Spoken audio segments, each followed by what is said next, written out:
भगवत गीता के 16वें अध्याय का मूल विषय क्या है? यह है स्वाभाविक प्रश्न 16वें अध्याय के बारे में। जैसा कि भगवान श्री कृष्ण ने बताया है कि आसुरी और देवी संपदा के लोग भिन्न भिन्न प्रकार के होते हैं। उनके लक्षण भी भिन्न हैं और उनके विचार भी भिन्न हैं और उनके कर्म भी अलग अलग हैं। उन्हें कैसे समझना, सुधारना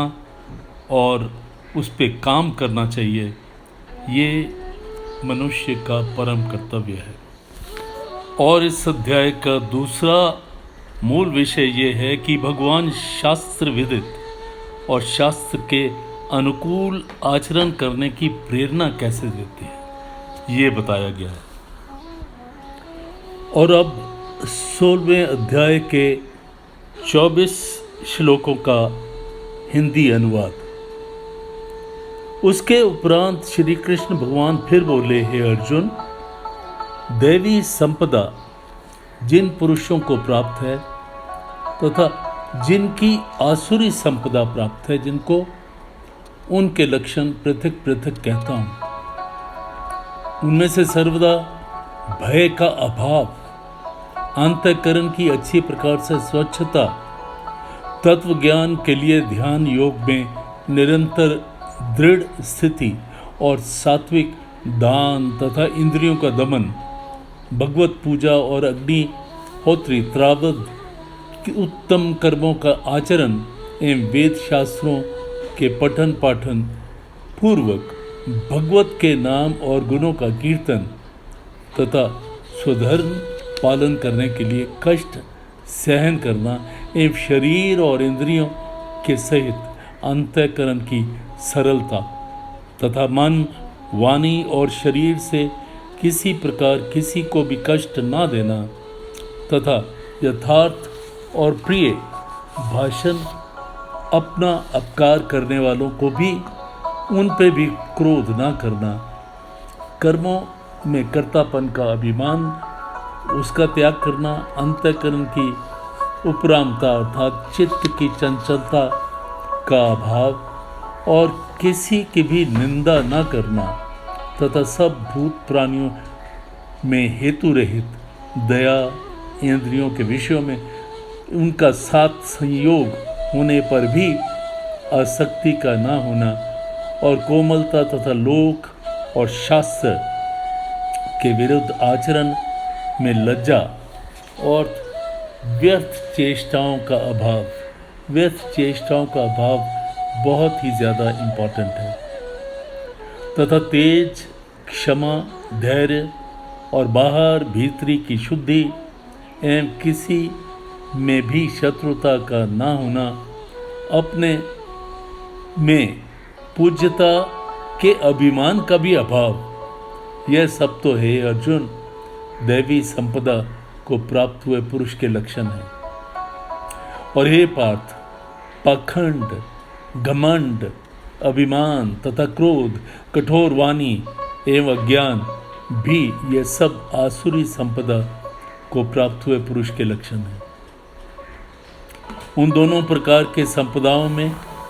देवी संपदा तो मुक्ति के लिए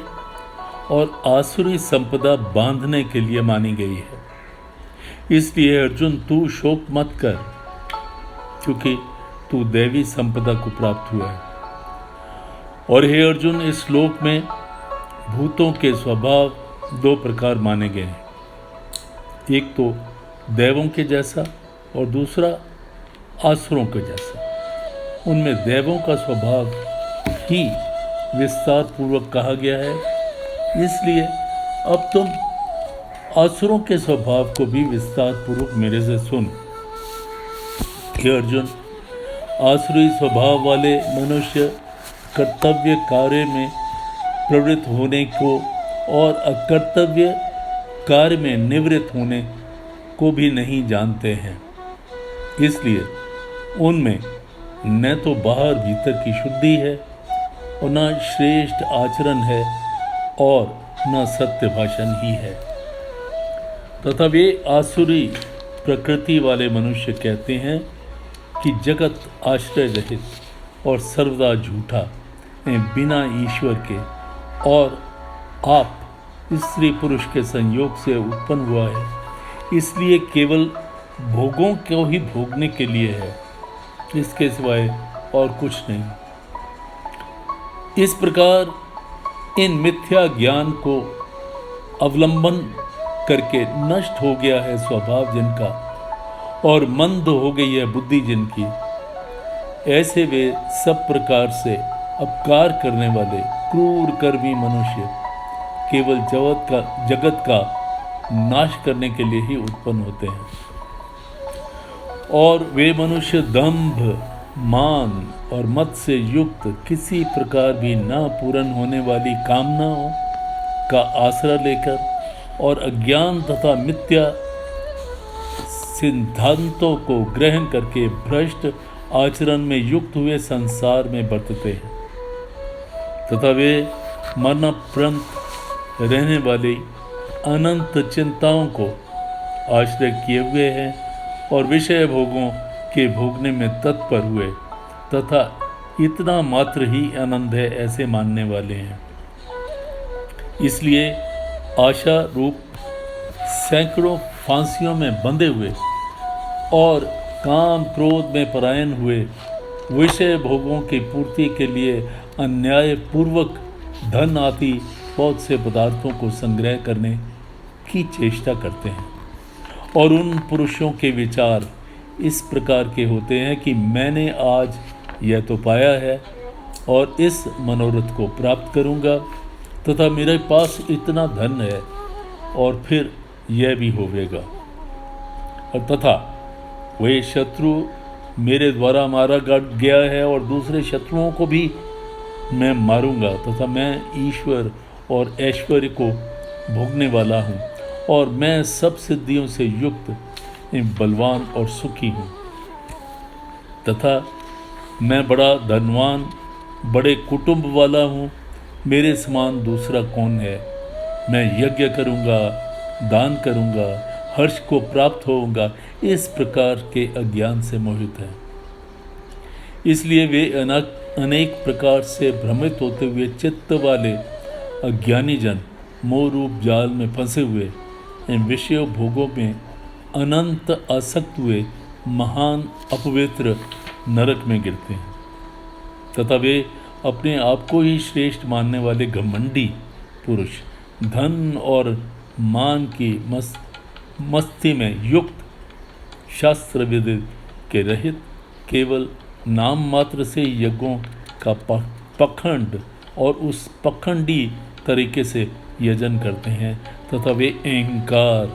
बल, घमंड, कामना, क्रोध आदि को पराने हुए तथा दूसरों की निंदा करने वाले लोग ऐसे होते हैं कि वो किसी को भी अच्छा नहीं समझते और अपने और दूसरों के शरीर में स्थित मुझ अंतर्यामी के से भी द्वेष करने वाले हैं। ऐसे उन द्वेष करने वाले पापाचारी और क्रूर कर्मी नराधमों को मैं संसार में बारंबार आसुरी योनियों में ही गिराता हूँ, अर्थात शुकर, कुकर आदि नीच योनियों में ही उत्पन्न करता हूँ। इसलिए हे अर्जुन, वे मूढ़ पुरुष जन्म जन्म में आसुरी योनियों को प्राप्त होते हुए मेरे को ना प्राप्त होकर उससे भी अति नीच गति को प्राप्त होते हुए अर्थात घोर नरक में पड़ते हैं। और हे अर्जुन, काम, क्रोध तथा लोभ तीन प्रकार के नरक के द्वार हैं, आत्मा का नाश करने वाले ये अर्थात अधोगति में ले जाने वाले हैं। इसलिए इन तीनों का त्याग देना चाहिए, क्योंकि हे अर्जुन, इन तीनों नरक के द्वारों से मुक्त हुआ अर्थात काम, क्रोध, लोभ आदि के विकारों से छूटा हुआ पुरुष अपने कल्याण का आचरण करता है। इसमें कोई भी संदेह नहीं है, इससे वह परम गति को हो जाता है अर्थात मेरे को प्राप्त होता है। और जो पुरुष शास्त्र की विधि को त्याग कर अपनी इच्छा से बरतता है वह न तो सिद्धि को प्राप्त होता है और न ही परम गति को और न ही सुख को ही प्राप्त होता है। इसलिए तेरे लिए मैंने इससे इस कर्तव्य और अकर्तव्य व्यवस्था में शास्त्र ही प्रमाण है ऐसा जानकर तू शास्त्र विधि से नियत किए हुए कर्म को ही कर, यही तेरे लिए योग्य है। ओम तत्सदिति। श्रीमद् भगवद गीता सुपनिषत्सु ब्रह्म विद्या योग शास्त्रे श्री कृष्ण अर्जुन संवादे देवसुर संपदा योगो नाम षोडशो अध्याय। हरि ओम तत्सत। हरि ओम तत्सत। हरि ओम तत्सत।